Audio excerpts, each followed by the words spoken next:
Welcome back to the Deep Dive. Uh, Today, we are strapping in to get a look at the future of Audi's ultra-luxury lineup. mhm. We're digging into insider reports, engineering documents, all about their next flagship crossover, the Q9. And these sources are not holding back. No, they're not. They promise a vehicle designed to, and I'm quoting here, turn the idea of luxury and power on the roads upside down. That's a serious claim. It is. So our job today is to see if it can actually live up to that hype. It's a really exciting project to follow, especially when you think about the groundwork Audi's already laid. Right. I mean, you look at their Q family, you've got the Q7, the Q8.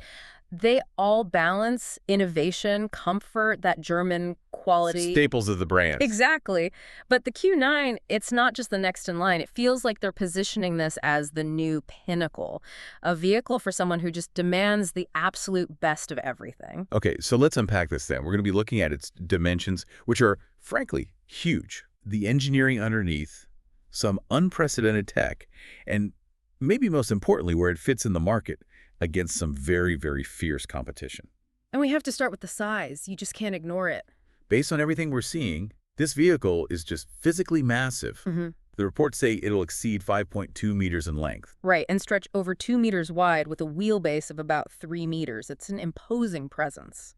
So to give you some context, how does that stack up against, say, the current flagship, the Q7? It's a noticeable jump. I mean, the Q7 is already a big car at just over 5 meters long. Right. The Q9 is significantly larger across the board. So Audi isn't just stretching an existing model here. They're engineering a whole new class of space, really signaling a move into that truly massive SUV segment. That distinction is so important, especially when we talk about its shape. There was all that speculation.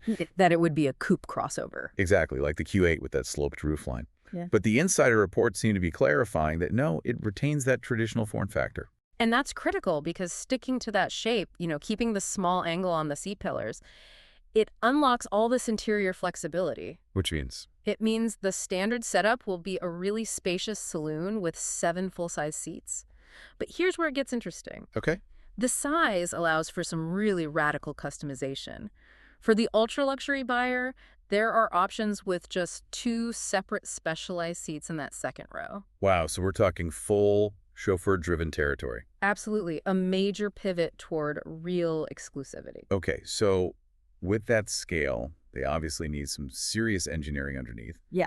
What are we looking at under the sheet metal? It uses an improved version of the MLB Evo platform. Which is familiar. We've seen that in the Q7 and other big VW group cars. Right. It's a proven architecture. But what's fascinating is how they've adapted it for the Q9's demands. So what do they change? The main changes are to the suspension geometry, new attachment points to the body, things like that.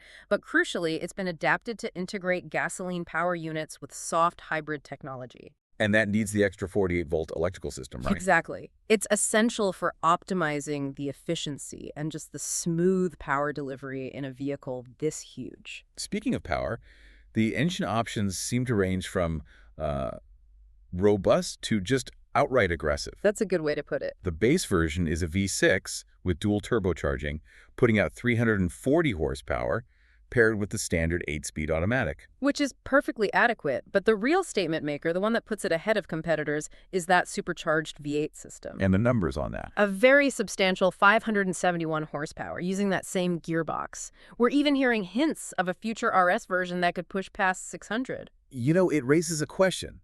For a vehicle launching around 2025, when everyone is pushing electric, who is this giant V8 for? That's the million-dollar question, isn't it?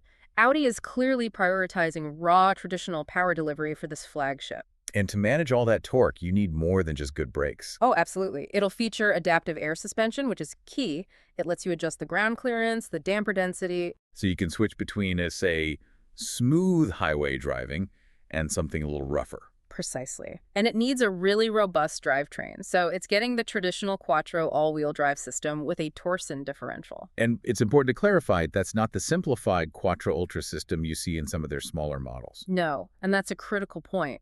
The sources are clear. The Quattro Ultra transmission just isn't engineered to handle the high torques from these Q9 motors. So they had to stick with the mechanical gold standard. They did. It's a purely mechanical system, which guarantees that power is distributed reliably under all that stress. Okay, let's pivot now from hardware to software, because this is really where the Q9 seems to be trying to differentiate itself. This is the leap forward. The standard tech is already impressive. A new multimedia system, Amazon Alexa, Matrix headlights. Hmm. But there's one feature that really signals the future. And that's the highway autopilot. A completely new set of driving assistance features. Yeah, this isn't just an upgrade, it's a functional leap. It's technology we haven't seen on other Audis, and it's their first big step towards, what the industry calls level 3 autonomy. So let's detail that.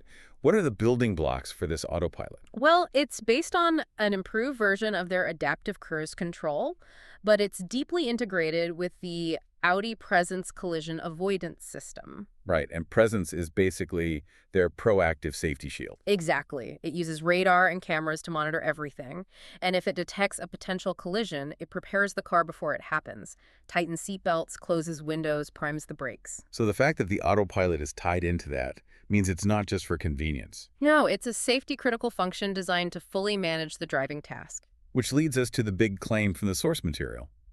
The system can fully take control of the car at speeds up to 130 kilometers per hour. Does that mean true hands-off operation on the highway? Yes, conditional hands-off. The system uses sophisticated recognition for road markings for signs, so the car can automatically adjust its path in easy turns. It monitors and sticks to speed limits. And unlike current systems that need constant input from you, this is designed to let the driver disengage. And it can even handle overtaking. It can. It will automatically change lanes and execute overtaking maneuvers when it's safe to do so. That freedom, giving you back your time and your cognitive load, that's what really defines luxury in this digital age. That kind of high-speed autonomy is, well, it's ambitious. Let's look at how all this stacks up against the rivals. Right. When we look at that 571 horsepower V8, the Q9 has a measurable power advantage. It definitely slips in right ahead of the pack. I mean, you look at the Mercedes-Maybach GLS, that's at 548 horsepower. And the BMW X7? The top non-M version of the X7 gets you 523 horsepower, so the Q9 positions itself perfectly to claim that performance ground. It's also going up against the Range Rover long wheelbase and the Escalade, right? Yes, direct competition. Okay, now for the crucial details, timeline and pricing. The reports are suggesting the launch has been pushed back a bit. That's correct. The sources are citing problems with the software. Which is almost always the issue with these highly autonomous systems. It's the Achilles heel. So we shouldn't expect the Q9 any earlier than 2025. They need time to iron out those critical digital systems. And what about the price? It's expected to be comparable to the X7 and the GLS, at least at the start? Yeah, the basic versions will probably start somewhere around 88 to 90,000 euros. But it's the top end where the numbers get, a bit crazy. a bit eye-watering. The maximum configurations could reach up to 140,000, maybe even 160,000 euros. Wow. And this is where that extreme luxury angle connects back to Audi's history. There are strong reports that the most luxurious versions... Well, the ones with the two separate rear seats. Exactly. The chauffeur spec versions, they'll Yeah. be presented under the prestigious Horch brand. The Horch name. That carries some serious weight, doesn't it? For anyone who doesn't know the history, what does that signify? Horch was one of the original 4 companies that became Auto Union, which, eventually became Audi. Right. It was their pre-war ultra-luxury mark. Think of it as their equivalent to Maybach or Rolls-Royce back in the day. So by reviving Horch for the Q9, they're not just selling an expensive SUV. No, they're rebranding their most exclusive offerings. They're creating a level of prestige that justifies that 160,000 euro price point and lets them compete directly with the most specialized luxury cars on the road. So to sort of recap our deep dive here, Yeah. the Q9 is defining a new level of size for Audi. It's got a definitive V8 power advantage over its key rivals, and it's introducing a huge step toward autonomous highway driving up to 130 kilometers per hour. And if you connect all those dots, you see a bigger picture. The combination of that high-level autonomy, the future of driving, with the revival of the old world exclusive Horch name. It's a fascinating strategy. It shows Audi is restructuring its top-end identity. They're trying to capture both the tech-forward executive and the traditionally chauffeured client at the same time. A juxtaposition of tradition and technology. Yeah. It really is. Okay, final provocative thought for you to chew on. Let's hear it. With vehicles like the Q9 moving toward full high-speed control, does the very definition of luxury start to shift? Does status become less about horsepower and leather and more about the quality of the software that lets you completely disengage from the drive and reclaim that time? That is something to think about. Something to mull over as we wait for 2025.